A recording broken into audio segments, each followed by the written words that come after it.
Welcome to our channel. Today we explain how to add HBO Max to Firestick. Step by step. To add HBO Max to your Firestick, begin by turning on your device and navigating to the home screen. Using your remote, select the search icon, which looks like a magnifying glass. Type in HBO Max using the on-screen keyboard that appears. Once you see HBO Max in the search results, click on it to proceed. Now, select the option to download or get the app.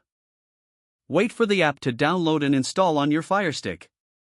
After installation, you can either open it directly from the download page or return to the home screen. To find HBO Max, scroll to Your Apps and Channels section. Select HBO Max to open the app. When prompted, log in using your existing HBO Max credentials or create a new account if you don't have one. Once logged in, you can start browsing and streaming your favorite shows and movies on HBO Max. Enjoy your viewing experience. Follow the steps carefully to complete the process. Don't forget to like this video and subscribe to our channel for more step-by-step tech guides.